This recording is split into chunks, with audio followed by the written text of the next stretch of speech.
Welcome to Baby Mama's Drama Recovery. It's your host, Chelsea. And Raven. Today we're going to talk about dating as a single parent or just dating in general. Yeah, it's a crazy world to live in. The dating cesspool that we have these days is insanity. It's a horrible place to be if you are single, especially in your 30s. Dating sucks. It really does. And I'm so blessed that I do not have to do that anymore because it was bad enough in my 20s. I don't want to think about doing it in my 30s. I've dated in my 20s and now I'm trying to date in my 30s, and you think you got something good, you lock it down, and it just turns out to be a whole fucking mess. Well, you know what I fucking learned? What I've learned. Look, we said this before we started, is that we are both being visited by Mother Nature right now, so this is probably going to be a very sassy episode because, But what I learned is like dating somebody, when you first know somebody, the first 2 to 3 months is the best version of them. You think, oh man, I got something good. This is going to be great. I hit the jackpot. And then it goes so fast. Like, crash and burn. I think that with the next one that I want to be your friend from now on. Like, I want to be your friend until I've known you for like 6 months. And I say that, but I'm probably not going to hold myself to that. I'm a lover girl. I'm a lover girl. I want that. I want to be secured and locked down. I want to be submissive for a man. I do want that, but it takes the right person, and it just, so many people are out here unhealed and not ready to I'm not going to say not ready to settle down. I think a lot of people want to settle down. They just don't want to do the work. They don't want to heal. And so with the level of healing that I've done on myself, not to like really toot your own horn. Toot my own horn, but I have done a lot of healing, so it's really hard to be with me and put on a facade that you're this person, because I'm going to call you out on your shit. Right. That's just who I am, and it just ends up being a disaster, unfortunately. Yeah. And I feel like, like you said about you're submissive. You want to find somebody that you can be submissive with. My thing is like, and I feel like, yes, I dated other people and I did have a few, relationships that were serious, but I've never been submissive with anybody but James. Right. And that's just, he puts me in that role where I feel comfortable. Any other relationship, I was very much like... Because he provides and protects. Those are two things that a lot of men these days are lacking, is the providing and the protecting. A lot of women are hyper masculine and a lot of men are hyper feminine. And it's just, not, it doesn't need to be that way. There needs to be an equal balance of femininity and masculinity in the woman and the man. Like, I feel like for myself, I have had to been hyper masculine because of being a single mom. Right. The hyper independence is a trauma response, honestly. Like, it's a response of being screwed over so many times and depending on somebody, and then them ripping it all up from under you when you don't give them what they want. And that right there creates something in somebody. And that is a big issue with women these days, especially. Like, I'm going to go get my bag. I'm going to hustle. I'm going to, like, I do everything. I can fire up a grill. I can put anything together. I can do anything around the house. Right. I've learned how to do that. We did all this by ourselves. We did. Yes, we did. Except this. Yeah, James did that. James did paint that and put it. But we could have done it. He was just nice enough to help. Yeah, he just, he wanted to help him. We were excited to have him help for that. Yeah. But, that hypermasculinity, since that's became kind of part of my identity at this point, because I've had to practice it for so long being a single mom, it's like, that's what I attract in men, is the opposite of that. I attract the hyper feminine woman, or not woman, the hyper feminine man that is like a fixer-upper. But I look at it and I want to fix it up. Right. No. You need to find somebody that you don't have to fix. I'm tired of fixing. Right. No, like, I fixed me. I used to say I needed to be fixed. No, I fixed me. Mm-hmm. I'm no longer dependent on a man to come up in here and fix me and heal me. I have done that. And if there's places in me that I realize aren't healed, I promise you I'm going to heal that. But I'm ready for a man to match me in that king energy, in that, because I'm a fucking queen. Like, I earned that title. Yeah. And it makes it really hard out here in the dating world. And I think it's a trust thing too, like you said. Like, I was a single mom for like 6 years with Sophie, and I would not have trusted anybody to like take care of me. Like, I was like, I take care of myself. I pay my own bills. I'm not dependent on anybody. Yeah, because then they have leverage over you. Like, yes, if I 100%. Pay this for you, then you got to do this. Absolutely not. Right. And this is probably going to ruffle a lot of feathers by me saying this, but you know, a lot of men want to call gold digger on a woman. And my theory is there is no such thing as a gold digger. All women are expensive. You just have to find the woman that you can afford. Or the one that you find is worth it. Right. You know? 100%. And no, there's no, that gold digging thing and all that. So, like, that's some serious trauma that I'm trying to work through in my own brain. I'm trying to currently get into my receiving mode. I'm terrified to ask somebody for something. I don't like to ask for help from anybody.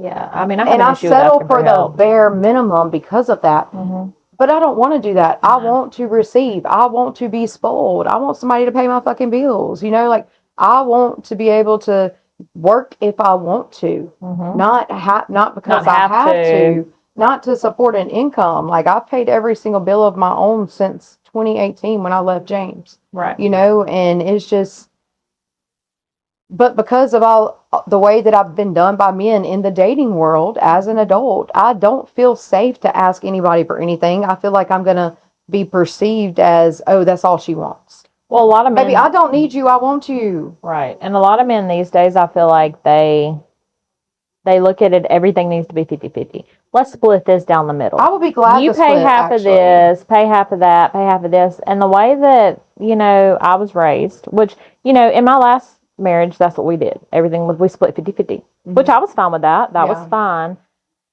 But like the marriage I'm in now, like I'm such a, like you said, submissive.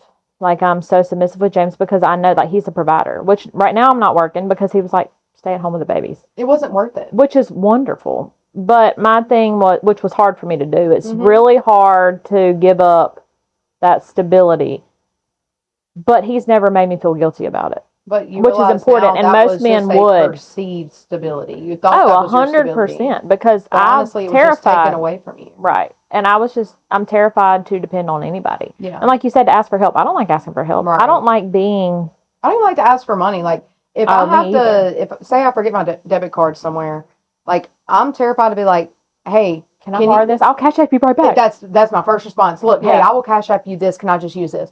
It makes me feel like, oh, she ain't got her own. And, you know, why is it like that, you know? Yeah. Which, and that's like today. Like, on the way here, you're like, hey, can you pick up such and such? I'll cash app you. I'm like, yeah. Girl, we are even. Do not cash app me. But still, it's like, I'll cash app you the money to get this. I don't want people to ever think that I'm depending on them or that I need them. Oh, 100%. It's I want you but type of thing. I've always had that. But I think it's a trauma thing. But there's so many women that are like myself that are out there getting things on our own and feel this type of way. But on the opposite end of the spectrum, there are so many women out there that are using the fuck out of these men, doing them wrong, not treating them right, and then damaging them. And then when it comes to a good woman who really does stand on business and really does want to meet you halfway, we get that response right there because you've been from their trauma, that where they've been screwed over. And it's just this horrible cycle of toxic masculinity and toxic femininity. And that we have got, as a collective, especially in the single world, got to find some type of balance in it. It's not... Right. And I feel like that kind of brings us to, like, to get into mom guilt. Like, dating as a single parent, you're going to have that mom guilt. And, like, you know, with Sophie, obviously I haven't dated in a long time. You know, me and James have been together for 6 years, but... And then before that, I was in a marriage. But, you know, for 6 years, I was a single mom dating. And it's hard because I felt like, yes, you know, I never had to hire a babysitter. I have extreme trust issues. I have extreme trust issues with anybody keeping my kids. So, but my sister would watch Sophie. And I would go out and I would, you know, do my thing and have fun. But then I would have such mom guilt about it. Like, oh my God, I should probably be with my kid. I should be doing this. I should be doing that. And I just... But where does that mom guilt come from? I mean, I get it. Right. I definitely have the mom guilt too. Right. Especially when Levi was younger. He's getting older now. And I know that he's kind of, you know how when kids get older, you just kind of, you don't separate. But that when Levi was younger, it was their harder. Own thing. Correct. Right. Like the mom guilt was definitely there for me. So I get it. But when I say where does it come from, like why do we get that mom guilt? Is it something that is supposed to be like inherent inside of us, or is it something that we were programmed to feel? Honestly, I think it's the world that we live in now. Me too. It's the way other people try to make us feel, and like people are so judgmental, and like that's the way I feel like people need to look at. Like mind your fucking business. Well, you worry about your own life. If you're truly happy in your life, you're not going to be out here judging other people. And that's like us too. Like in dating as a single mom, like I think I felt like, oh my God, these other people are probably thinking, why is she out having fun when she needs to be at home with her kid? Like, how dare you go out and have a night out for yourself? You've got a kid at home you should be taking care of. Mind your own fucking business, Karen. Like, because my child is going to be taken care of. That is number one. I promise you that. And not only that, but as a single mom, as a single parent, like, you have to share your kid. There is no reason that I cannot go out and do whatever I want to do that makes me happy at that time. While my child is safe with the other parent, or safe at grandma's house, or safe at aunt's house. It doesn't matter. It doesn't matter where you have your child at if they're safe and what you're out doing.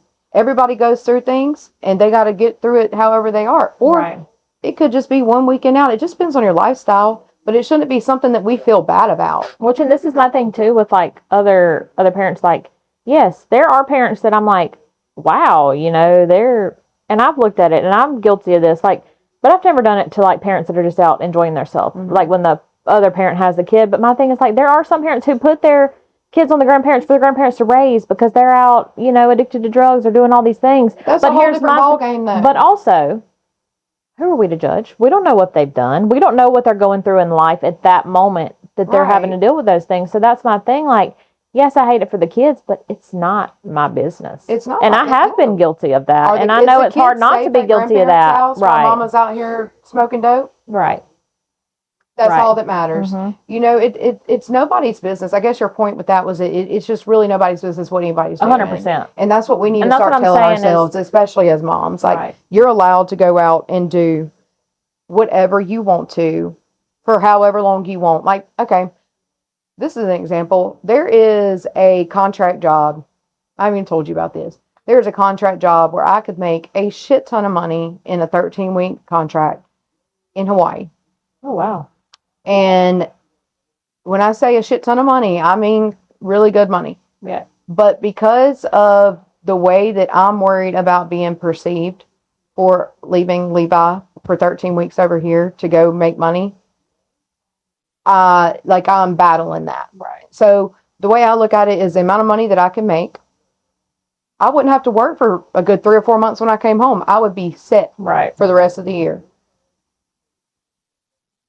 But those 13 weeks I'd be gone. Of course I would miss my kid. Of course I'd want to be there. But you would know that he was taken care of. I would know he was taken care of, but it's that mom guilt that is stopping me. It's that mom guilt of, oh, she's a shitty mom, this and that. All these things I would hear in my brain that are lies because I know I'm a great mom. I know I'm a present mom. Ask my kid. You know, he loves his mama.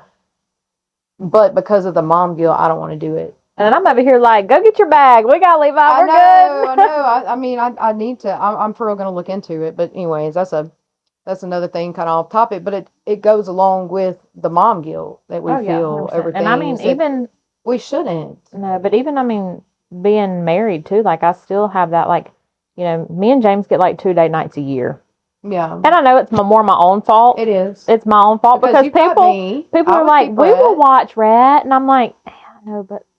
And he's still a baby. He's 4. So, and I think that is a lot to do with the mom guilt too, because I just, you know, still being so young, which I mean, like he's about to be 5. He's really not that young, but I don't like leaving. And I think that's another thing too with like being in a relationship. Like I'm like, I can be at home with my man and we're good. Like we don't have to go do nothing. Just be laid up at home. I'm good with my man. But that's a big and that's when it's hard when you're single. In a relationship, being single. And when I'm in a relationship, you saw when I was with SP, completely fine by myself. I was at home with my man. Fine being home. Mm-hmm. I wanted to be home. Like I want to be home with my man. Single though.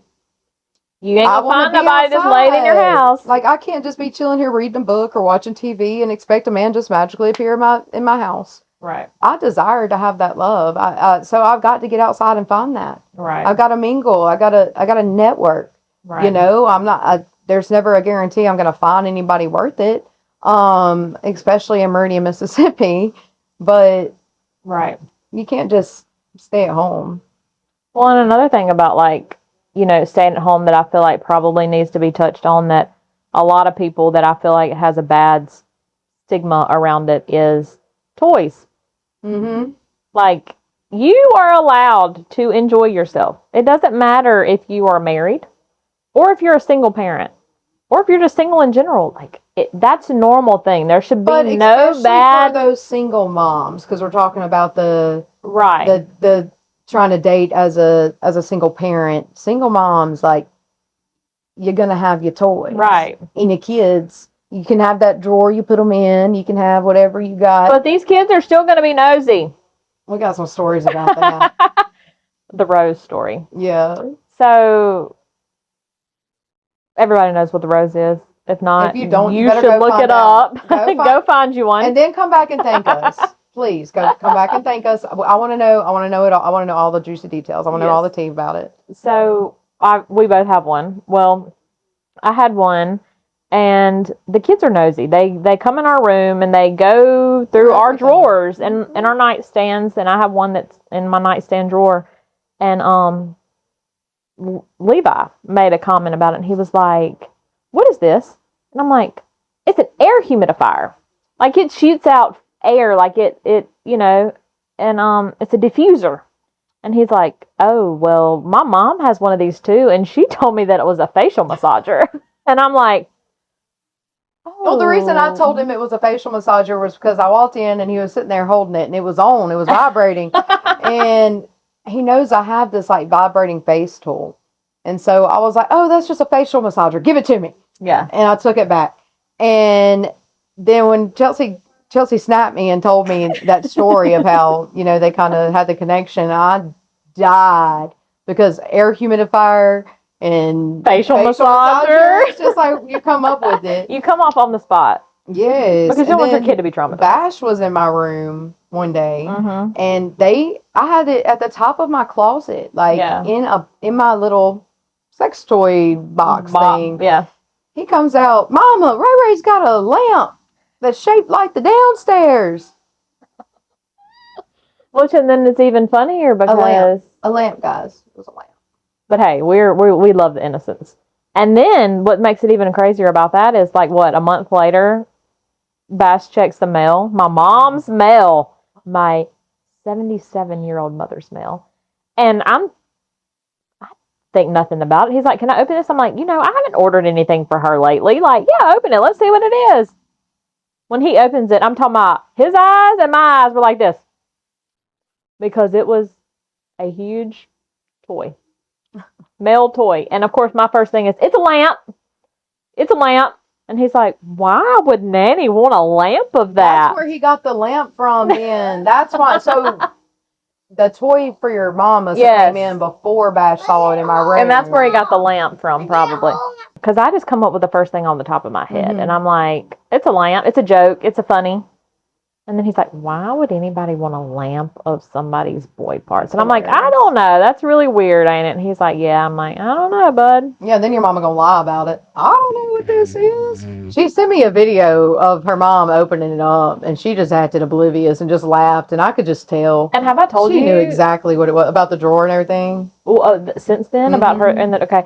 So, and it's even funny because I deal with all her finances. I make sure all her bills are paid. I budget her, checking account. I do all that.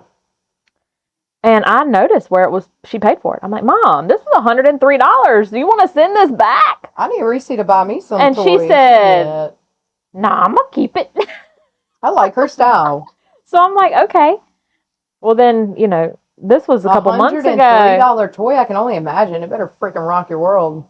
Oh, I mean, it's from the details on the box. I mean, I ain't looked at it. I'm just saying. But I'm just like, baby. Yeah. Don't need no man after that. No. It ain't too hard to stay single. Mommy said she ain't getting no man. She said, "I'm setting my ways. I don't need no man. Just give me." Well, I mean, it's very important, especially as a single woman, that you embrace your sexuality while you're single. Don't hide away and all that. Explore yourself. Find out what you like. Find different toys. Try different toys. Figure it out what you like, why you ain't got a man. So that when that man comes in, you say, "Hey, this is what I like." Right. And I don't think it's just a single thing, too. Like, I think it should be able to take into relationships, into a marriage. Like, just because you're in a relationship or married doesn't mean that you can't experiment with other things. Right. Like, that's what I'm saying, normal. Though, like, those toys, that when you have that I'm not going to call it an opportunity to be a single mom, but while you're a single mom, you have the opportunity to get toys, learn yourself, learn what you like. That way when you do get, all right, so we got disrupted, but remember to be a woman, not just a mom, and that's on every level, not just within your sexuality, not with just learning yourself and exploring yourself sexually while you're single. But we were talking about bringing that into a relationship. That way, when you do find somebody, you can make sure that y'all match on, that you're sexually compatible, because that's another thing in the dating world is sexual compatibility. I'm sorry, this will probably catch a lot of backlash from Bible thumpers and whatever, boomers, whatever you want to call yourself. If you're going to judge me for it, I don't give a fuck. But you have to be sexually compatible with somebody in order to have a relationship, at least in my opinion. And that's where I come off saying, like, there are so many single parents around here because we're not waiting till marriage to fuck anymore. Yeah. What? Nothing. What you look like that for? Because I was thinking about what I was going to say next. Oh, I was like, but you looked at me like I said something wrong or like something was on me. No. Okay. I was like, what? No. I was just going to go into the fact that, like, I have been in a serious relationship where we were not sexually compatible. Absolutely not. And it's hard. I'm going to give it a couple times, and if the sex sucks, the sex sucks. Yeah. I'm not going to be in a relationship with you. I can't, because sex is such a big part of a relationship. It is. In my opinion. It is it's not just sex, it's intimacy. It's doing things with another person that nobody else gets to do. I love that part. Mm-hmm. That is one of the most, like, possessive. It's one of my, I'm not going to say like a possessive thing about me, but it is one of the things that I'm the most possessive about a man, about my man. Like, that's mine. Yeah. Nobody else gets to do that. This is yours. Nobody else gets to do this. And we're going to explore each other. Right. I want to rock your world and I want you to rock mine. I want to push your limits. I want you to push mine.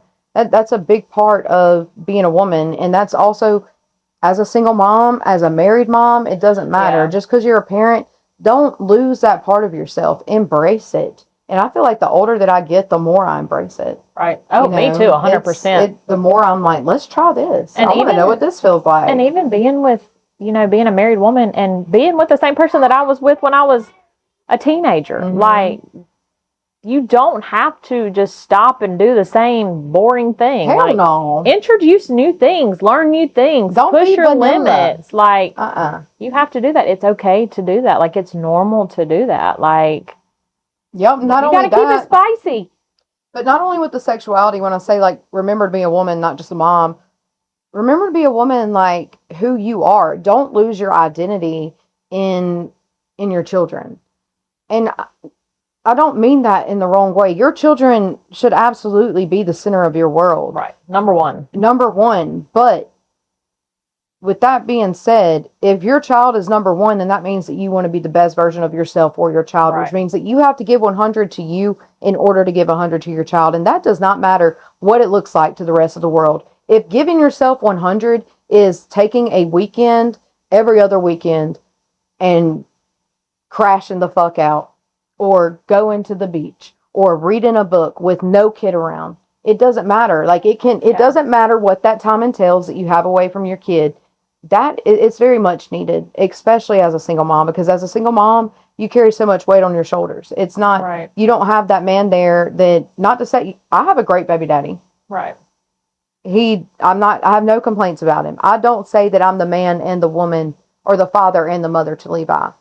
But I will say that, like, our schedule used to be, James got him every other weekend. Yeah. So I was mother and father majority of the time. And what I mean by that is I had to play both roles. I had to pay the bills. I had to be the discipliner and the nurturer. I had to do all the things on my own as a single mom. Right. So when you're doing that... But it wasn't because he wasn't present. You know what I mean? No, it's because of our schedule. Right. And because I didn't live in the state. It was that's what I was saying. It has nothing to do. Mm-hmm. I have a great baby daddy. Yeah. It's not that James is not a father. He is definitely the father. Right. There's plenty of times that I've called James when I could not be what I needed to for Levi. But as a single mom, you carry that role when the man's not around. Right. I don't have another man around to play that role. To, okay, for instance, the kids, they'll listen to James, but they ain't gonna listen to you. No, they don't. Okay, but you have that at nighttime when he's there to reinforce that. You know, you were single It's with Sophie important. for a while. Oh, yeah. I don't, when you're a single mom, you don't have that. But what's crazy is like, when I was, and I'm glad we're getting into that and touching on like partners having boundaries and like with discipline and stuff because, being a single mom with Sophie, like I dated a couple of people and then of course I did have another marriage, but in those relationships, it was very much like I'm the disciplinary. You are not allowed to touch Sophie. You are not allowed to discipline Sophie physically. Absolutely not. Yeah. Like, yes, you can tell her you can reinforce. no, or you can be like, you need to listen to your mama. Like, I respect that, but never to the point of like, you are allowed to discipline her. Right. Now, obviously, with James now, at the beginning, no, it was the same way. But now, years in, when we're fully invested and I know that he's 100% in, then yes, I'm like. And also, her dad kind of stepped out. Oh, yeah, 100%. So James stepped in. And he stepped in 100%. And I'm like, and still to this day, James has never whooped her. But he doesn't have to. No. He speaks to her. Now, like, me? Do I need to whoop her? Probably so. Hey, Chelsea, you need to whoop all them kids' asses. They need an ass whooping. I know. And I'm a pushover. I get that. You are with them kids. I know. They walk me like a dog. But it's funny because nobody else is going to walk me like a dog. I don't know. They're my babies. But, I do let James do that. Mentality if you were a single mom? I don't know. Probably not. No, because you would have to, like I'm saying. Because, like, with James, I can be the soft person. That's what I'm saying. You would have to play both roles. And that's where I feel like, with Sophie, and that's the thing, I was harder on Sophie when I was a single mom because it was just me and her. I did the disciplining. And I was with a guy that had another child, and I would tell him, like, you need to whoop his butt. Like, she getting her butt whooped, you need to whoop his butt. And then now, now that I am in such a submissive role, I feel like I'm the soft person. I'm the safe space. I get to be the nurturer and the lover. You do the hard stuff. No, you do the whooping. Exactly. I want to be the safe place and where they vent and get everything out. But that's what I was saying about being a single mom is that you have to play the You have disciplinary, to be, yes, you do. And the nurturer. Yeah. Levi's even told me before, Mama, you're two different people. And I was like, what do you mean? Well, sometimes you're just on me and getting on me, blah, blah. Yeah. And then other times you're just different. Well, Levi, that's because I'm playing two roles here. That's because I have to discipline you and I also have to nurture you. Right. Because I don't have that man to fill that role. And even in a relationship as a single mom, I do not expect that man to fill that role. It has to build a lot of trust. After a long time. Trust and respect. I do believe in not just somebody you're dating, but your friends, anybody that's around. I believe in redirecting children. Oh, yes. I believe in reinforcing. If you say something and the kid doesn't listen, you better listen to your mama. You better listen to your mama. But that's not just with dating. That's also like I do with your kids. Right. And I think do something, they don't do it. I'm like, hey, what did your mom say? But I think it's a lot to do with like knowing that my child's cared for. Like if people that I know don't genuinely love my children correct them, I'm kind of like, get the fuck on. Don't say nothing. But if I know that you genuinely care about my child and their well-being and the way that they're going to turn out as adult humans, like, then I'm like, yes, please say something. But that also brings up, like, if you agree with the person who's disciplining your child's views. Right. We have this problem not just in relationships, people that you're dating, seeing differently, but with the people that you have a child's with partner. If y'all see things differently, like blended families, the school systems, boomers, like, even some of people in our families, I don't agree with what they believe in to be correct, right, and wrong. I know, 100%. Cussing. We were talking about this earlier, cuss words. I don't believe in cuss words. Who in the fuck said fuck was a cuss word? Who said ass was a cuss word? Who made up that these words meant something bad and now all of a sudden all of society looks down on you for saying it? It makes no sense to me. I don't believe in that. I've got the mouth of a fucking sailor. I mean, I do too. I work in the medical field. I've been in the medical field for years. Before that, I was thugging it on the streets. You know what I'm saying? Like, you know what I mean by thugging it on the streets. Like, not literally thugging it on the streets. But, I was living a wild life. And I've got the mouth of a sailor. But to be disrespectful Well, see, and that's because my I don't thing. believe in cuss words. It's a freaking word. Well, my thing is just I'm big on like respect. That's my big thing. Is like my children are not going to cuss towards me or another adult. Agreed. Like that's not against cuss words. That's just respect. Like that's what I'm not saying. But like if my kids are singing a song and slip up and say the cuss words in the song, I'm not gonna be you can't listen to that. Right. Like, because the way I grew up, there were certain TV shows I couldn't watch. Cat Dog. Like, weird things that I couldn't watch growing up. And see, I grew up where I was able to watch whatever I wanted. I can remember being like 7 years old and watching Porky's.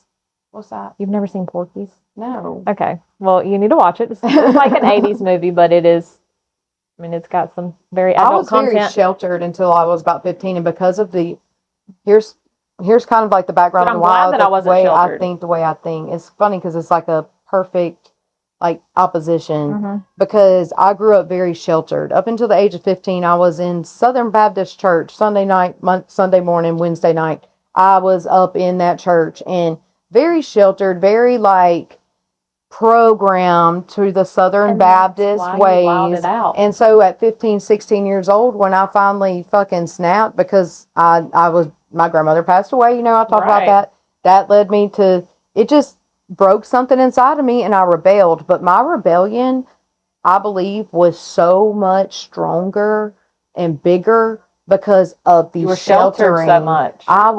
I didn't know anything, and I was finding all these things and these people that had all these different beliefs and views, and they said cuss words, and these people smoke weed, and these people do this and that, and I'm like, wait a second, y'all aren't in hell. You're not burning in hell right now. What's going on? So I don't do that to my kid. I don't teach my kid. I don't shelter my kid from those things. I protect him and teach him the right way about things. I teach him respect and morals and all that. But I'm not going to sit here and program him with the fear of going to hell and all this. And I think that's important to say too, is like you said, you wild it out. And I had a different upbringing to where, my dad didn't cuss. He didn't raise his voice. He didn't do all these things. My mom had the mouth of a sailor. Every other word that came out of her mouth was a cuss word.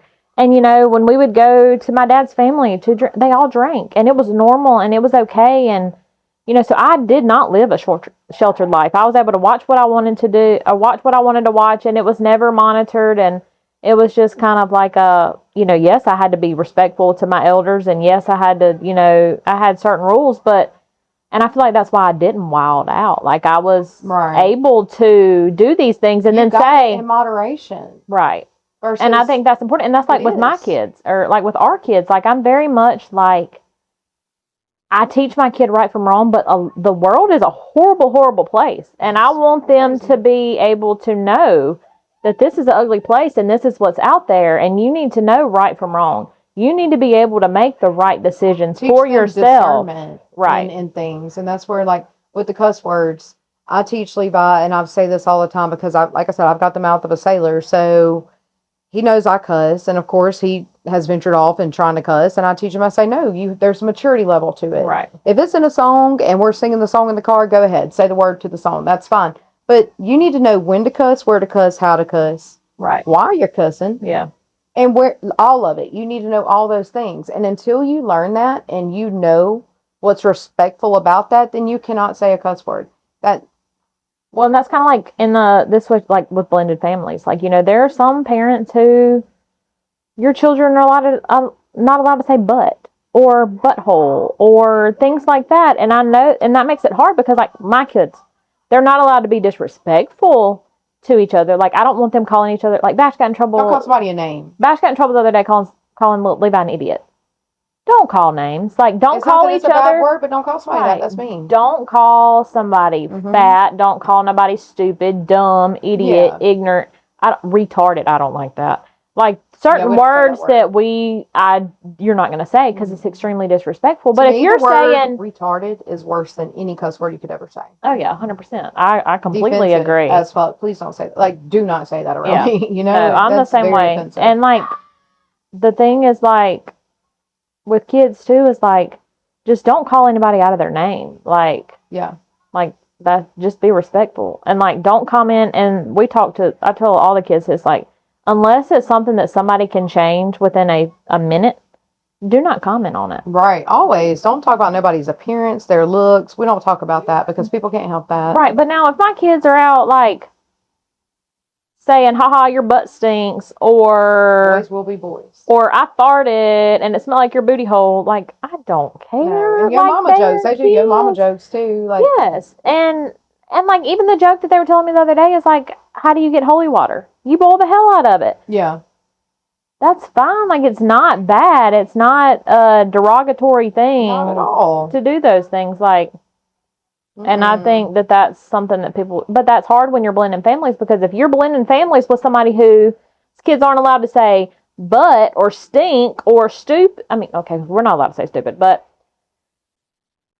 things like that, and you're letting, or wrestle. And that's another thing in my home is I'm very much like a fight it out. Let the kids be kids. Like, if you don't have a broken bone or you're bleeding and you're not purposely trying to hurt each other, you are able to wrestle. Yeah. You're able to fight it out. Like, I don't want to hear about it. Mm-hmm. I don't want to hear you tattling on each other.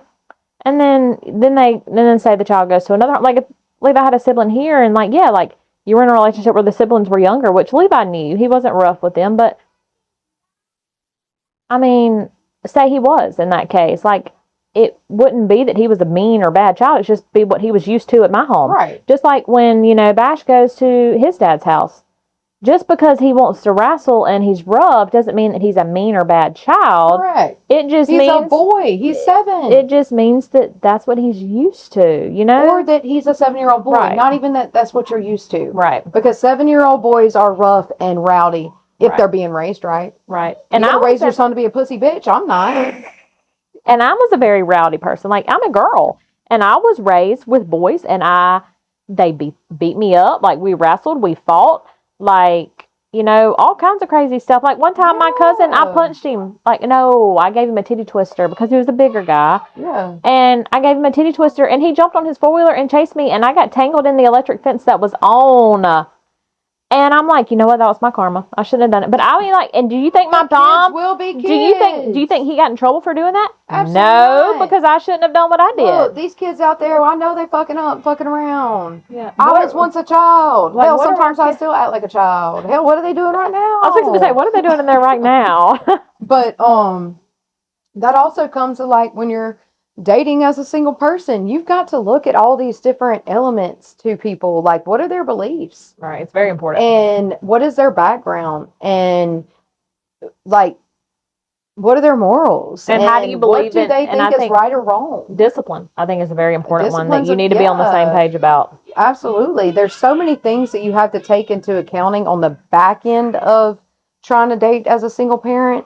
But then the dating world in general is just so fucked, man. Like, these people, it's like there's a spectrum in dating. There's a spectrum in people, and there's people that are like us. Like, I would say that we're more like in the middle, where we're very neutral. Right. I'm very open-minded. All I care about is morals. Mm-hmm. Like, if things are respectful, be honest, tell the truth, loyalty, all of those things, integrity, like owning your shit, being a good person, always trying your best. Like, those are if you're doing that, everything else does not matter to me. Right. And that's how I am too. Like, as long as you're trying. But then you have people who are over here on this side of the spectrum. Judgmental and hypocritical. Are judgmental and hypocritical as fuck. If you're judgmental, I'm going to go ahead and tell you you're a fucking hypocrite. Period. And then you have these people over here who give absolutely zero fucks, who truly have no morals, who don't judge nobody, but are just fuck ups, and I'm not judging nobody by saying fuck ups. There is a definition of a fuck up. I mean, as a fucked up person, they do fucked up things. They don't care about how it affects anybody else. So then you have this big spectrum, and you got to imagine being in a dating pool with a child that you want to protect and love and lead and guide.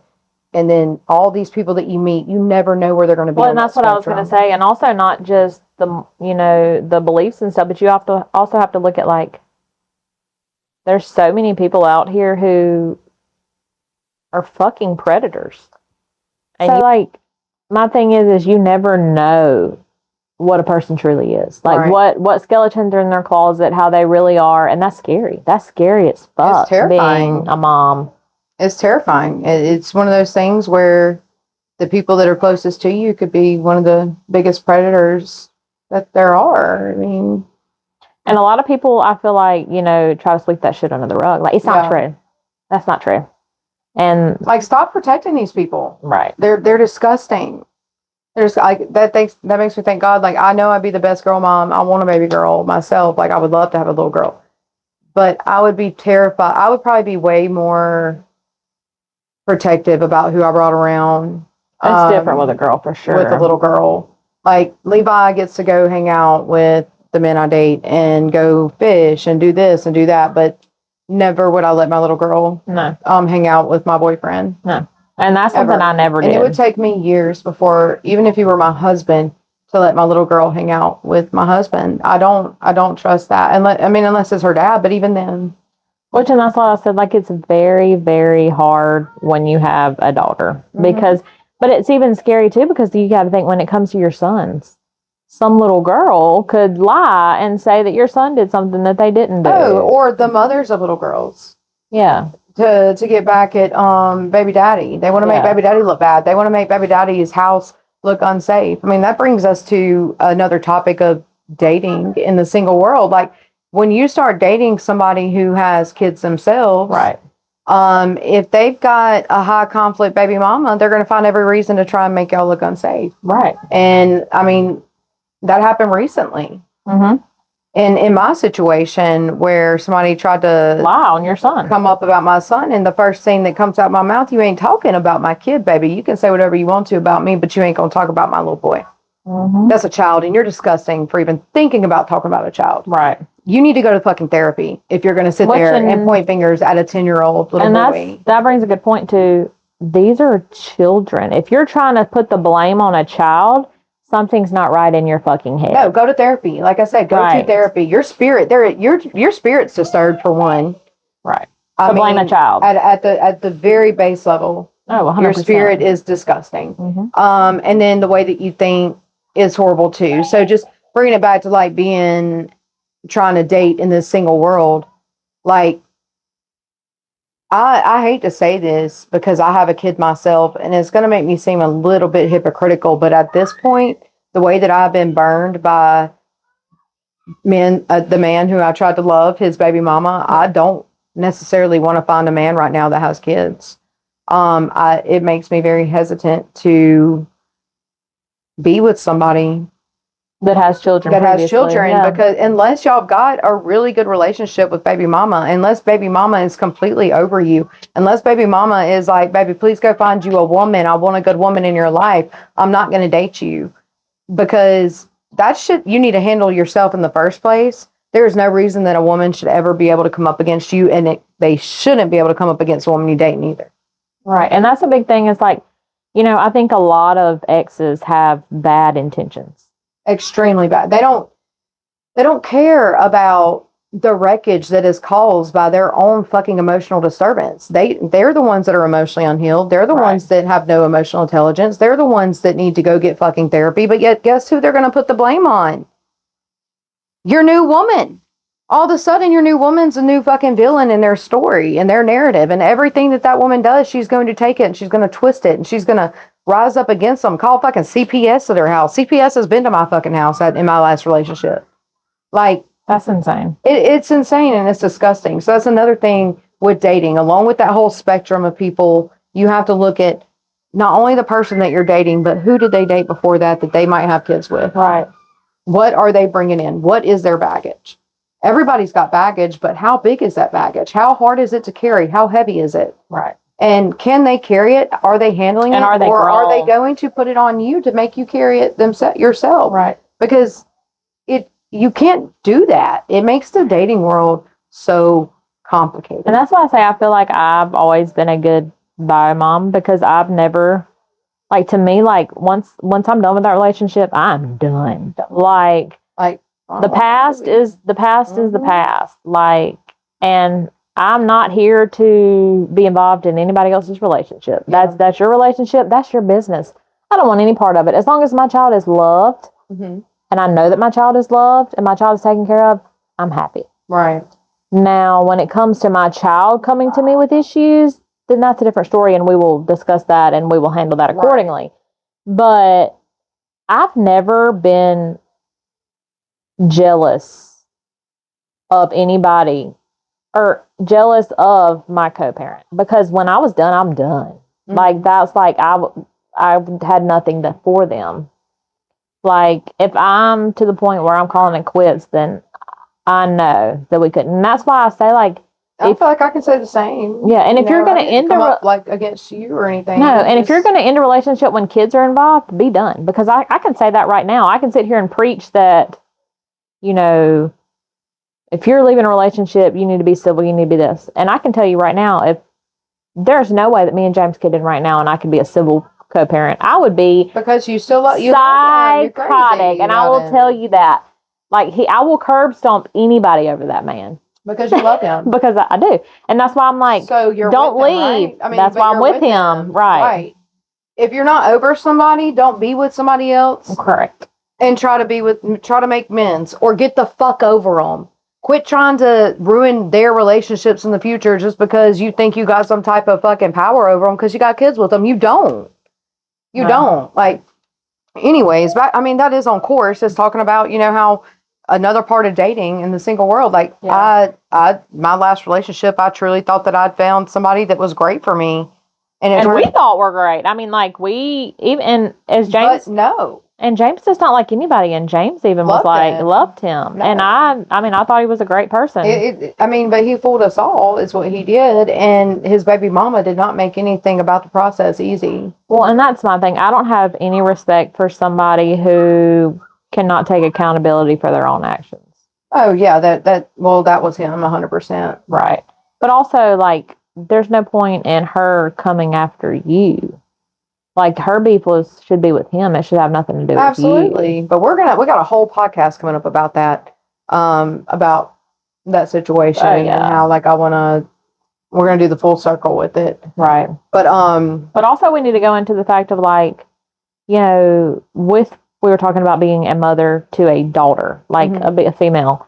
Like, that's like with Sophie. Like, I feel like there has been topics where it's like, you know, she's a teenager now. She was a preteen. I feel like she should be allowed to express herself in ways that make her feel comfortable in herself, and are respectful. Of course, I'm not going to let her out here getting tattoos and piercing things when she's 13 years old. Right. But, like, if she wants to wear a crop top, that's absolutely acceptable. Like, she's not out here butt naked. She's not out here on a pole. She's not out here on the street corner. Right. She's not wearing a thong. Like, it's okay. Like, and I don't feel like that girls should be made to feel like they are easy or, you know, a whore just because they're wearing a crop top. And I feel like that's something wrong with our society right now. You don't become a target because you wear something that might be a little bit provocative. And I feel like that's another thing that I've heard a lot of men say that if you didn't want that to happen, you shouldn't address that way. No, that's not how that goes, and baby. That's not okay. That's not how that works. No. If I'm out here in a crop top because, baby, that's what I wear. I'm out here because I think that's what I'm comfortable in. That's what I like. I live in fucking Mississippi. It's hot as hell. Like, I'm not going to go put on more clothes so I can be even hotter than what I am. Yeah. I'm going to be hot in a different type of way because I'm going to look good, okay, in my crop top and not give a fuck about what anybody thinks. Now, I am an adult. Right. I do what I want, you know. Right. And that just goes to about appreciating your body as a woman, like as a mom, appreciate your bodies. And then going into stretch marks. Yeah, like stretch mark, baby, show them stretch marks. Beautiful. You're right. So tell that story about, like, you were telling me earlier about when you dated that guy who had that snide remark about stretch marks. Okay. So definitely we didn't date. He came over one time. Oh, well, I had an interest that didn't work out. There was an interest there, and I don't remember how we met. Maybe Facebook. I can't remember. Yeah. But he came over to the house, and it's when I had a roommate at the time, and we were just kind of hanging out. Sophie wasn't there. She was gone for the weekend, and we were just having conversation, just getting to know each other. And he looked at me and was like, "So, since you have a kid, I have to ask, do you have stretch marks?" And I'm like, for one, that is disgusting that you would ask me that. Right. And I'm like, for one, not in the best shape of his life. Like, for one, like, why are you asking me these things? And for two, like, stretch marks are beautiful. I'm a mom. Like, I grew a whole person inside of me. Like, what's wrong with having stretch marks? So obviously, after that comment, that was then immediately like I was done. No. But then my roommate at the time comes walking in the house, and she was walking to her bedroom, and he made a comment about her size, like how big she was or something like that. And I was like, that was immediate ick. Like, yeah, that's disgusting. Don't talk about a woman's size. No. Like, some of the most beautiful women are big. Bigger. Like, to me, a beautiful woman is curvy. Yeah, like, if you can carry the confidence, then mm-hmm. that's all that matters. Like, there's nothing wrong with stretch marks. You should embrace your stretch marks. They are fucking beautiful. I love stretch marks, especially on a woman. I think a woman with stretch marks is gorgeous. I got stretch marks.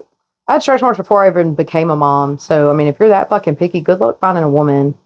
You're going to find a fucking... Well, what you want is you want somebody who's Karen. fake. You want a Karen, a fucking fake-ass Karen. Yeah, you want this woman who's going through all these surgeries and all these fake things, which there's absolutely nothing wrong with that.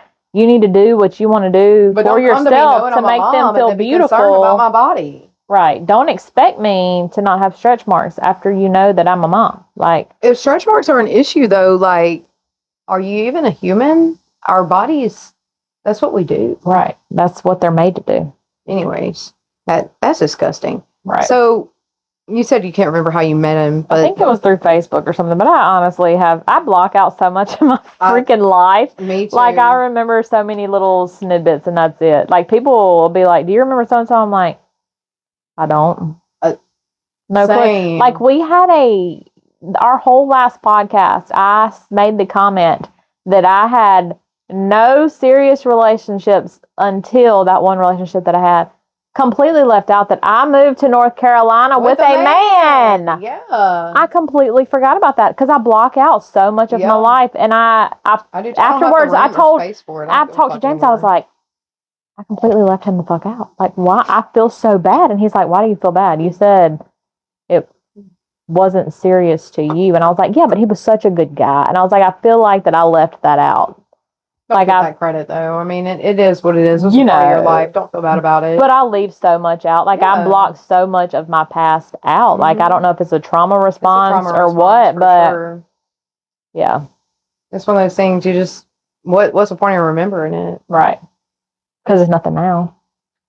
But, like, the reason I was asking if you remember how you met him is because I was going to talk about, like, dating apps, like, because we're in the dating world and we're talking about being a single mom and what all dating apps? Dad. So you've got like these dating or ways to meet. What people. Have you done? I used to do Tinder. I got off of Tinder in 2019. That's how I met my South Carolina man. Right. I did Tinder. And well, no, I'll take that back. I got back on Tinder after we split up, which would probably been like late 2020. But that was only for like a month or two because Tinder, it's really some fuck shit. Everybody wants to fuck. Nobody wants anything serious.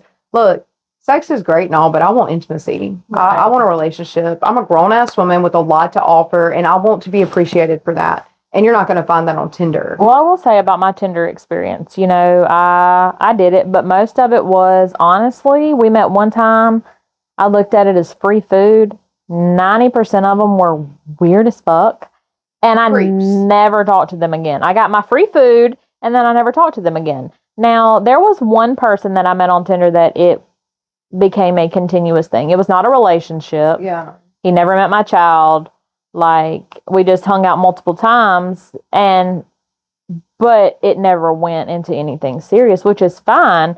But most people on Tinder are just freaking creeps. Like, it is just not a good scene. And that's the only dating app I ever did. Well, I've done the Tinder, and I've done Facebook dating. And I did like Facebook dating when I had it.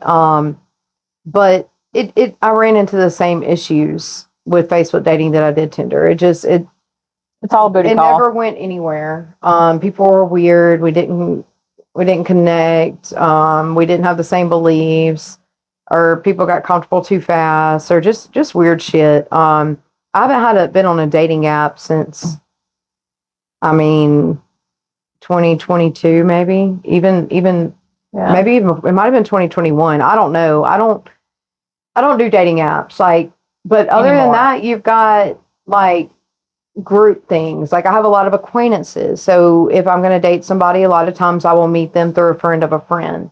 And most of my friends or acquaintances have kids. So it's always my kid's going to be there and you're going to know I have a kid and this and that. And my kid's definitely probably going to meet you there. But, you know, I tell Levi, it's one of those things like, this is my friend. Yeah. And that's another thing I want to talk about is just like bringing people you date as a single parent around your child. I've established this thing with Levi over time that, you know, if I bring somebody around, they're my friend until I say otherwise. Right. You're not going to hold my hand. You're not going to sleep in my bed. You're not going to do these things unless I tell Levi and me and Levi have a private discussion. I'm going to try and date this person. And I think that that's a good, mature way to do it just because I'm teaching my kid that you can have friends of opposite sex. You can have other people around, right. And not every person is a romantic relationship. Right. And like I said, like I can't. That way, if things don't work out, he's not worried about it because I've got friends that are my ride or dies that I haven't seen in 2 or 3 years, and he knows they're still my ride or dies. He knows that we're going to go visit them eventually because they don't live around here. So it's just making sure that you explain it to your kid. Be open with your kid. Be truthful and honest with your kid. If you hide shit from your kid, then when they get older, they're going to hide shit from you. Exactly. Yeah. That goes back to that sheltered lifestyle. I'm not sheltering him from anything. I'm not going to hide that. Right. I think that it's the best thing to do is, hey, it's my friend till I say otherwise. Right. And that's like I said, like obviously I can't relate because I haven't dated in years. But, you know, I did with Sophie. And that was something I was always very honest with Sophie about. And I never hid things from her. And I was very open. And, you know, now, obviously, I don't have that issue. But I feel like that we need to get on the discussion of also scheduling. Because I know a big issue when I was a single mom was, you know, you have to get on the same schedule. Okay, you work, I work. We have to find a time that we are both available to do something. Then I have to make sure it's available that my kids with their other parent or that, you know, a family member can watch them. Okay, then all that's covered. Here comes the day of and my child pops up sick.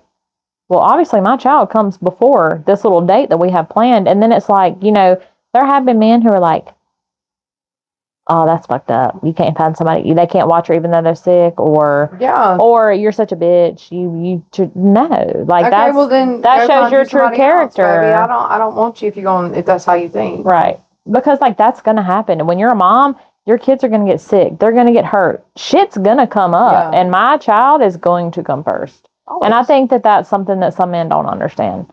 And I think that is one positive about dating somebody that already has a child. Yeah. Because they do kind of understand that side of things. Yes and no, because single dads and single moms, I believe they're a little bit different. A lot of times single moms have more responsibility to a child than a single dad does. Just because of scheduling reasons, depending on their agreement, you know. Right.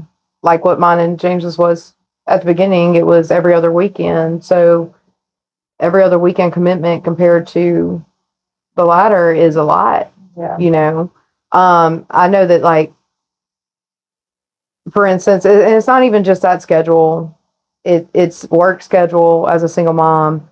Like, if you're really not out here trying to use and abuse these men for their money and everything, you're hustling. You're making your money if you want anything nice.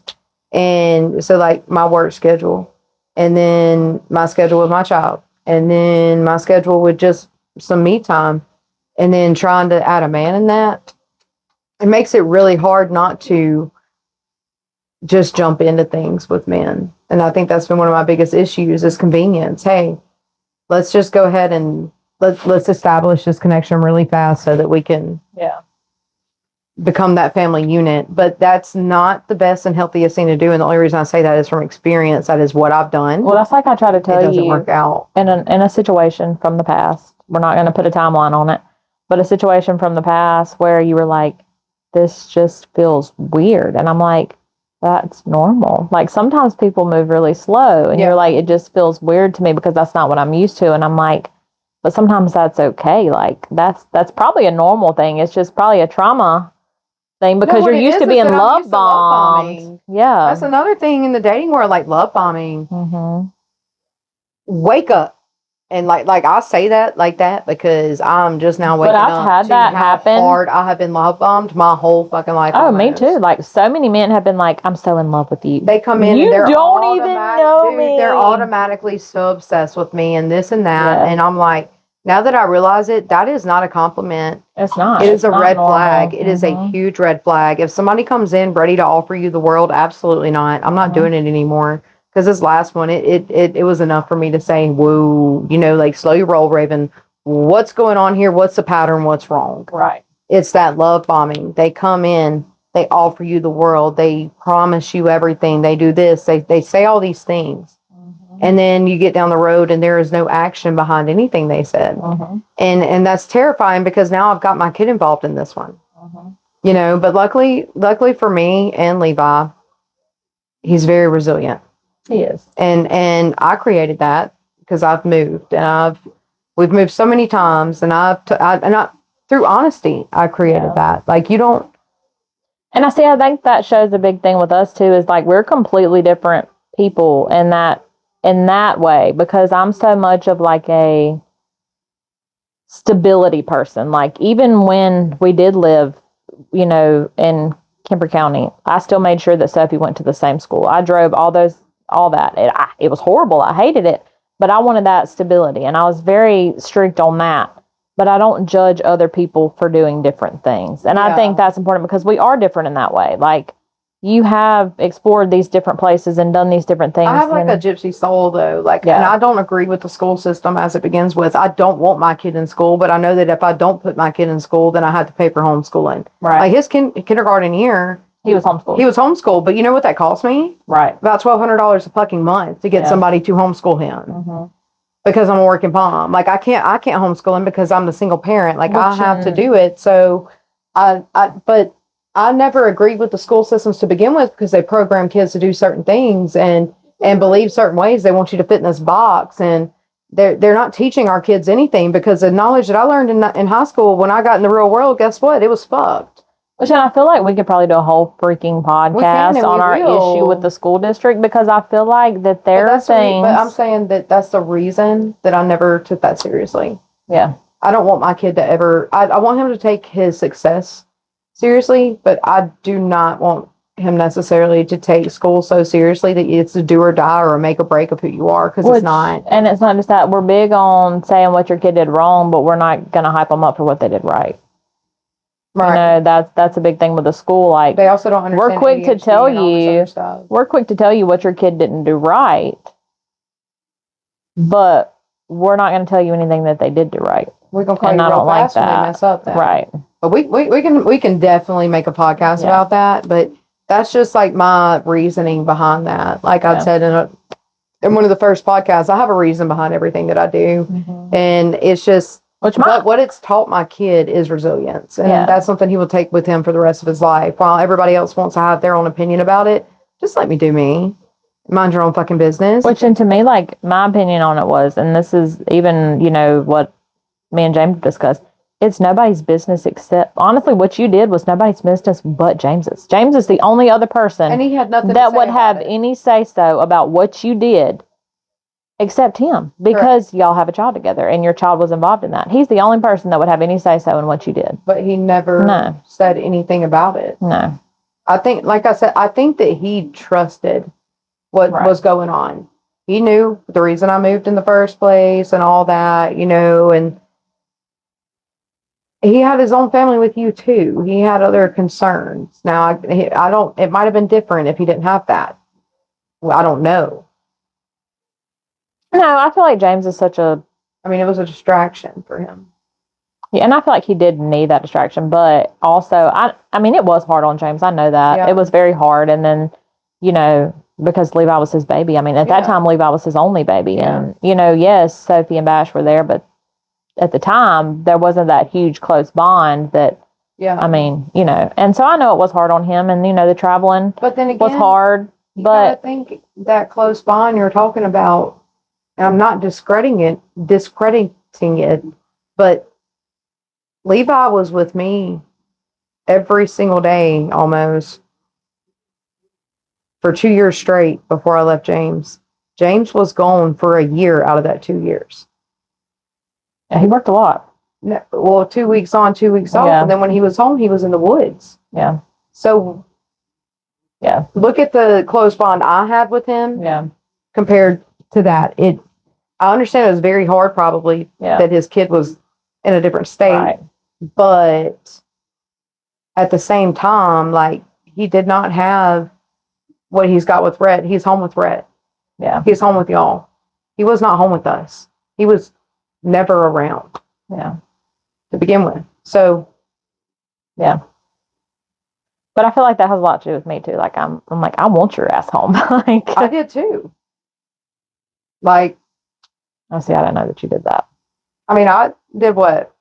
I want your ass home. Yeah, I wanted the man home. It was my husband, you know, like I wanted him there. He just wasn't. He had other things to do, but I'm just saying that to say, like, he got more time with Levi, getting him every other weekend when he was home than he did the 2 years we were together. Right. Consecutively. And maybe, and this is, and maybe that was just part of knowing that he still wanted to be the provider and the protector, but he knew that maybe that y'all weren't completely compatible, and he knew maybe if he was home all the time that it would have fell apart faster than it did. It never fell apart. I just broke it. Yeah. But I feel like it eventually... There was no process of falling apart. It was just, I'm leaving you. But I feel like it would have eventually fell apart. I mean, down the road. Like you being, you know, how you are. I was leaving. I was going to Georgia. Yeah, I was going to Georgia. Yeah. That's why I ended it when I did. I'm just saying, like, the amount of time that he spent with Levi compared to what he gets with Rhett and all that, there's no comparison. Right. He quit his job and came home. You know, he didn't do that. Like, it was always gone. And then he was home. He was in the woods. You know, it was just never, he didn't have that. Yeah. But we can cut some of that out. But talking about like bad date experiences with Tinder and Facebook dating, I can't ever remember how I met these motherfuckers, but I have got some shit like that is happening. Can we talk about a funny though that we did not bring up in our last podcast, and I cannot believe that we didn't? What? That you dated Bash's dad. Oh shit. Yes. So that's the thing that really happened. That was more so for convenience. And I thought it was hilarious. I mean, he was after me for a while. Yeah. And I feel like it was like his was revenge. He wanted revenge from it. Wanted it to be an upsetting thing. And I was like, I don't give a fuck. But when I saw that, when I noticed it, I was like, whoa, this isn't what I'm after. Right. And I was moving back to Meridian at the time, and I reached out. I was like, hey, I'm coming back to Meridian. Like, maybe we can hang out and try, because he had tried to date me like 3 years before that. Yeah. When I first moved to Alabama, which was 2020, and it didn't it wasn't there. And I was like, I'm coming back to Meridian. How you doing? You know, let's rekindle this. Let's see what's going on. And then when I got back to Meridian and realized his, like, the energy of revenge that he had carrying inside of him about y'all, that's not my intentions. I didn't feel like that about y'all. Right. Like, I had, like, when I moved back to Meridian, we were not like this. Right. But I had no we had no bad intentions. I had no ill intentions. I had no ill regard against y'all. Yeah. It was very neutral. Like, all I did was actually appreciate y'all because of I've done all this moving and y'all have cooperated. Yeah. So why the fuck would I feel some type of way? And then when I saw how he was, like, he pulled out a whole ass check and was like, haha, this is the first check with James's name on it that had to be given to me. And I was like, and it just made me like, run away. Right. Real fast. I'm not about that. Like, I'm not trying to be toxic and shit. That's like, I moved back to Meridian so Levi could be closer to his dad. Like, I was tired of having to meet halfway in these long drives. Like, I was tired of all that. And I mean, that's like 95% of the reason I came back. I'm not here to create an ill and bad situation with my son's father. Right. So yeah, that ended real fast and in a hurry. I just always thought that was I liked riding on the motorcycle though. That was fun. I always said That would have been, like, I think that, like, he wanted it to be a problem, but me and James were like, that would make it so easy for the kids. Man, like, that's how I was thinking. That'd make it so easy. I was like, holy shit, like, we can have two of the same stepkids, you know? Yeah. And, like, your stepkid's my stepkid, and this and we could be in the same sink, so y'all could have y'all's time alone, and we could have our time alone. That would be perfect. Like how I was thinking in my head, but that's not how that worked out. Yeah. Unfortunately, it is what it is. I mean, no, not bashing him or nothing. I enjoyed riding on that motorcycle. Like, I saw his motorcycle. He got a big old TikTok following, his little dancing and shit. He ain't got that personality in person, though.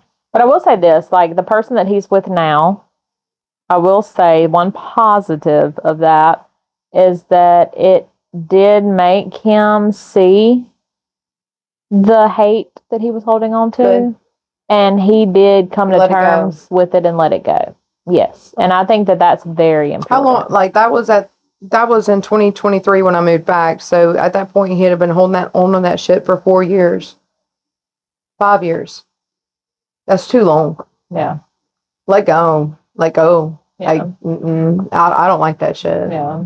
That shows me you still harbor feelings for your ex-wife, which is also my son's stepmom. I'm not here for that. And I'm not here for anybody that still harbors feelings for their ex. Leave me the fuck alone. Which, don't try to move on if you still have feelings, which I'm guilty. I'm guilty of that. And I think a lot of people are. On by finding somebody else. Like, I've always been that toxic thing that said, like, the toxic saying of the best way to get over someone is to get under somebody else. Okay, bet. You're right. It's a really good way to forget about somebody. If you still harbor really strong feelings for your ex, leave me the fuck alone. No, I agree. 100%. Leave everybody alone. Because or if your ex still harbors really strong feelings for you, I know you can't do anything about it, but you better get that bitch in check, because you come and date somebody like me, it ain't gonna work out. But, like, weird dating experiences with are crazy. Or crazy one. I mean, crazy, weird, whatever you want to call it. There's this guy, he still messages me. He actually messaged me about the podcast, so he's probably gonna see me say this. But like, just so you know, this is what turned me off from you. Like, we were I met him on Tinder, and we went on a date in Fairhope, and we were at this bar or something, and then we wanted to go eat. And so we had to leave in, like, a hurry. I had just got a full bottle of Michelob, like a full Michelob. You know, it's extremely carbonated. Yeah, so I chugged it. Yeah. And so when I chugged it, I walked outside, and we were walking to the restaurant. Did you burp? I burped so freaking loud. I was like, just let that bitch rip. Because, I mean, that's just who I am. Yeah. And he was like, I thought you were more ladylike than that. Oh, yeah, absolutely not. Baby, you don't know me. I am a fucking queen, but I am gonna fucking burp if I need to burp. You just made me chug a beer. Yeah.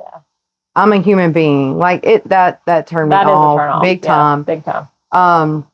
That was one thing. And then my South Carolina man was, almost killed me pretty much. And, that was a bad experience. I mean, it was great at first until it wasn't. Sure. And then, let's see, what other ones do I have? I have the one where that man threw a bunch of my shit off of his balcony and destroyed it right before I moved to back here. And, like, took my gun from me and hid it from me. I had to call the cops to his house. Like, crazy shit from these. Wow. Did I ever tell you about all that? No, not that one. So, okay. That's wild. I had started dating this guy. This just goes into the unhealed people, like the craziness of the dating pool. I had started dating this guy, and at the time, this is when I lived in my camper. Mm-hmm. And I was thinking about moving back to Meridian, or something happened, I don't know, but I had a lot of my shit that was in a storage unit in Alabama, and we had started dating probably for like 2 months at this point. We had been dating, talking, and he had a house and this big ass basement that had nothing in it. And I said, look, can I move my stuff from the storage camper and put it into your basement? And he was like, yeah. Okay, stupid of me to trust it, but I did. He bombed the fuck out of me. Mm-hmm. The man, he's probably like 6'4", 6'5", ex-Marine, big guy. Very, very big man. And I'd actually known him for a couple years. I had met him like 2 years before that, and we started to date.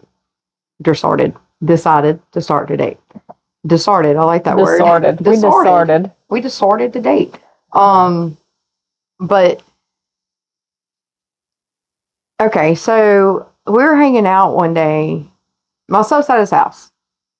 That's a point. You moved your shit out of this storage unit into his house. And I mean, a lot of shit. TVs, a bunch of shit. Levi's PS4 was in there, like all kinds of stuff.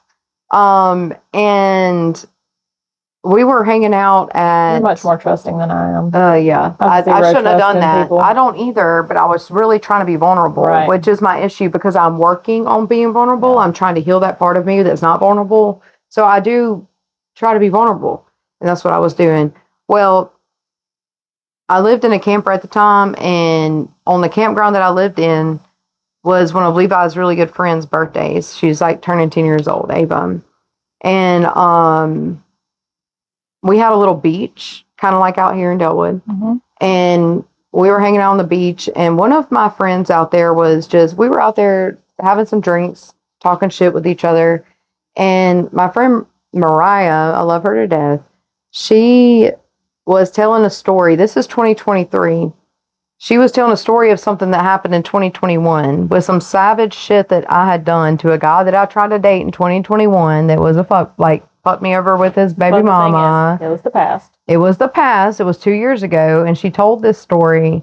Well, this guy gets up and I see him walk away, and I'm just like, I could feel the energy shift. Mm-hmm. And I was like, well, what in the world? So I looked over, and he's just pacing back and forth. And we're in my car, and I'm like, what's up? So I walk up there, and I'm talking to him. I'm like, what's going on? What are you doing?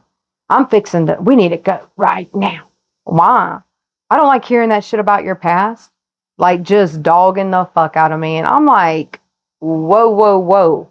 Like, hold up. This is my past. It was a funny story. If anything, you should be, like, clapping your hands for your woman that stood her fucking ground with this man. But instead, you're over here getting mad because somebody's told a story about my past. And he lost his shit. And he said, well, if you're not going to leave with me, I'm calling an Uber. And I said, call a fucking Uber. I walked away and went and sat on the beach with my friend and had my drinks. There he goes. Uber shows up. He leaves. All right. So I've still got my car. I still have my camper right here. I don't give a fuck. Like, I've got a home. But all y'all shit's in his basement. Well, so like a few hours pass, and I'm like, Levi, we're not going anywhere. I've been drinking. I'm not going to drive. I've been drinking. Right. I'm going to go stay in my camper. And this man flipped his shit because I wouldn't drive drunk with my kid to his house. He's the one that left. Yeah. He's the one that left in the Uber. He was supposed to be driving us. You know what I'm saying? Like, absolutely not.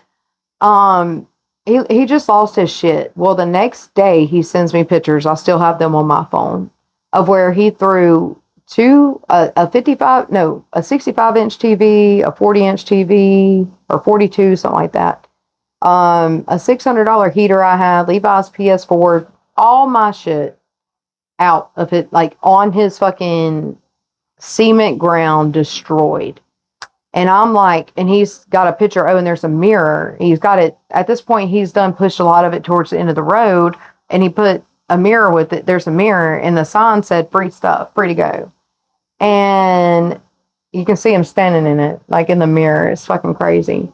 And he sent me that picture, and I was like, what the fuck? So I had to call the Daphne police because he lived in Spanish Fort, Daphne area. And they escorted me over there to go get my stuff. And I walk inside before the police do. And the man, like I say, he's a big man. He grabs me by my arms, and he was like, what the fuck do you think? You're like just shaking me. And here come the police. This is how crazy this man is. He's got severe PTSD, I guess, from being in the Marines. I don't know. But the police walked in and said, you need to let go of her. We're here to get her stuff. We're escorting her to get her stuff. He said to the police, you need to get the fuck out of my house. Like screaming at the police like that. And I just walked away, and I just started getting shit, and taken out of the house. And I had to go back a second time. He had my gun. He kept my gun for me. Like, he lied to the police that day. Then I found out that he had my gun. I was going to press charges. I feel like I remember a story about the gun, but just not the whole. Yeah. So the cops had said that it was like $2,000 worth of stuff of mine that he had damaged. So I told him, I said, if you can send me $2,000 by the end of the day, I won't have the cop come and arrest you. I said, but I'm at the point I can sign the papers and they're going to be on their way. He had a kid too. Lots of drama there. So he found $2,000 and he sent me that $2,000. I didn't press the charges on him. You were asking me about this ring earlier. This ring, this is one of those weird things that happened. So I had this ring in his side table. Well, when I was getting my stuff out of his house while the cops were there, I went up there to get my ring. It was not in the side table. Well, I asked him, like, a few weeks passed by, and I messaged him and I said, look, I was looking for my Nana's ring. Like, that's something that's very special to me. It was a gift to me. Can you please look again in that side table? It's the only place it could be. He went, he looked, he even sent me a picture. He was like, it's not there. And I was like, fuck. Okay. The day that I went to leave Alabama to move to Meridian, I messaged him one last time. Now, this had been a couple months. And I said, can you please check one more time and see if you can find that ring in that side table? And he fucking found it. It was sitting in the side table. He had no idea I was coming back to Meridian. He didn't know anything about my life at all. Like, he was blocked on everything. We hadn't spoke, and it was just there. And I was like, how? That's weird. It is weird. And I don't think he was hiding it or anything. Because if he was hiding it, you know, like, I feel like he would have. He never would have told you. Yeah. It's just one of those things. Like, he went and opened it up, and it was there. And he left it out on the front doorstep. And I went and grabbed it and headed back to Meridian and moved back. It's fucking crazy. It is crazy, but it's just the dating world's insane. He love bombed the fuck out of me. His stepmom loves me to death. She called me probably 6 months ago to talk about some things that were going on with him. Like, it's a repetitive process with him. He's got severe PTSD. He's crazy. He's psycho. But how do you see these things? Right. How do you see it? Because he comes in, he seems so normal and so happy. He had a house, a car, a kid. Like, he has all these things that seem normal. He had a great job in Mobile. How do you see that? Yeah. He lost his shit. What he got upset about was something from your past. Well, it was something that was irrelevant. It was something that could have been talked about. It could have been worked through, but instead he left me stranded, knowing that he was the driver, knowing that I had been drinking, knowing that I had my kid. Mm-hmm. You know, you don't do that to somebody that you care about. I mean, so how do you know these things? And before that, like the 2 or 3 months that was before all that popped off that we had been dating, everything was great. There was no signs of jealousy. There was no signs of insecurity. There were no signs of, he just snapped. Yeah. And that makes it terrifying. Yeah. You know, like, my kid was involved with him. I had him around my kid. My kid knew I was dating him. My kid knew his kid. They had, his little boy is the same age as Levi. Did we meet him? No. Okay. I didn't know if we did or not. No, but that's just one of the things. It's just like, that's traumatic as fuck for anybody to go through. Oh, yeah, I mean, being in my position, that's traumatic. But I'd already been so traumatized by things that I was like, this is just another day. Right. I feel like this isn't necessarily a bad dating story, but it's a really funny one. So, I had been talking to this guy we only talked for a couple weeks, but it was whenever I had a roommate at the time, and he stayed at the house, and Steffi was, I guess, gone for the weekend. It was not my time with her that weekend. And I remember waking up. It was like a Sunday morning. And I remember waking up. And as soon as I woke up. Is this the guitar? It's the guitar. And I hear. Cringe. And he sings me the song. And the whole time I'm like, you know, you see it in movies and it seems so sweet. But I'm sitting there like this the whole time. And as soon as he got done playing, I was like, have you been staring at me sleeping? And he was like, yeah. I was waiting for you to wake up. I thought I'd be romantic. And I'm like, this is really romantic in movies, but this is not romantic in real life. It is really creepy. It would have creeped me the fuck out. Yeah, that's a funny one that I have. That would be cringe to me now. So cringe. Say I had been, no, you're not going to serenade me that way. Don't wake me up with the guitar. Let me wake up and like get my coffee and get my thoughts together before you bring the guitar in my life, because I'm not going to look at you. But this has been a little bit of like a all over the place podcast, but that's okay. It's been very chaotic. We've had a lot of interruptions and, having the kids and all that. So, but it is what it is. But I guess one of our main points that we want to bring up is like,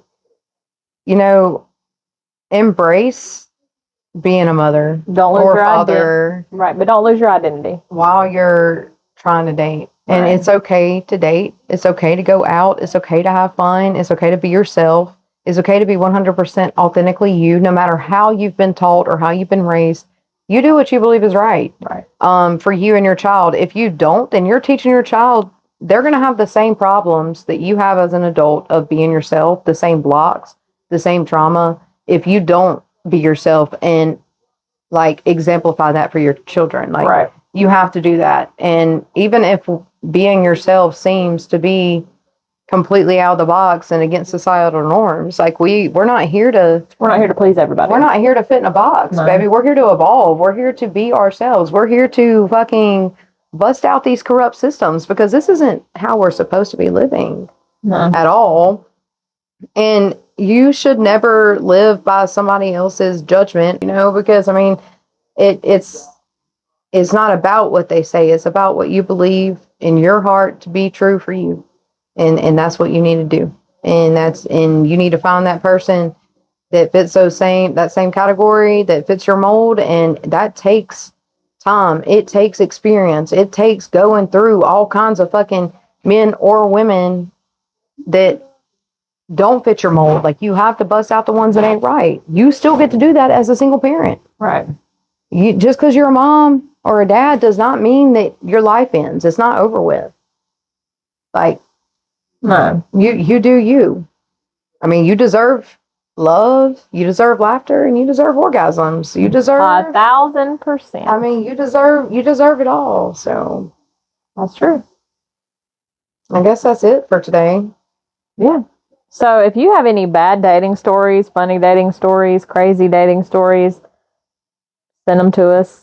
Hit them up in our inbox. Be glad to talk about it. And we will definitely talk about it on our next one. We always love some more content. We've got plenty of stories. We've just blocked them out. Here comes a kid. To talk about other things. All right. Another thing I wanted to say was that I am actually writing a book for stepmothers. It's called the Stepmother's Playbook. And it is for stepmoms that are going through situations with a high conflict baby mama. It's about how to deal with all that on the legal level, a spiritual level, and just a personal, emotional level. I've already got it written. I am putting the final touches on it, and then I will have it ready to be published and posted on Amazon to sell, and I'll probably put it on the TikTok shop to sell as well. So that's something to look forward to. I just got to finish up the little final touches on it. And it's really cute. It's like tacos and margaritas. Taco and margarita themed book. Yeah, I know really that cute. Tacos and margaritas really have nothing to do with that situation with being a stepmom, but at the same time, it does. Fits together really well. Because like when we go out for taco and margs, we talk about all the shit. We have the best venting sessions. So I mean, who doesn't like taco and margs? If you don't, then we probably won't ever hang out, because that's the shit. Yeah. Anyways, thank y'all for listening. Don't forget to subscribe to our YouTube and follow our TikTok. And we also have this on Amazon and Spotify. Personal shout out to our biggest fan, my brother, because he's been asking me every day, where's my podcast at? Where's my episode at? Where's my episode? I've got people asking me. I'm like, we're working on it, I promise. Life's been lifing. Life.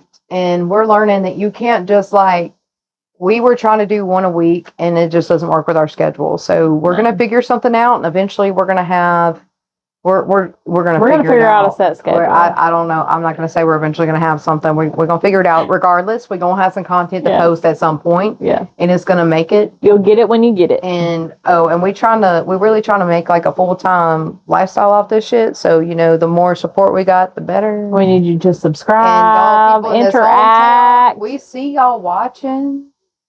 But we don't see y'all appreciating. We don't see y'all supporting. On TikTok, all the profile y'all know views. We can see the views. We see you looking. People I've known my whole life, I see you viewing it, but don't even like it. Can't even say I'm proud of you. Can't even say way to go. Can't even give a little share for some support. Amen. But you know what they say? Your support's not going to come from your hometown, and we see that. 100%. But you know what? More power to you. The day that you get on camera and make a podcast, I'll be sure to make sure I'm the first person to share that bitch, okay? Yeah. All right. Bye.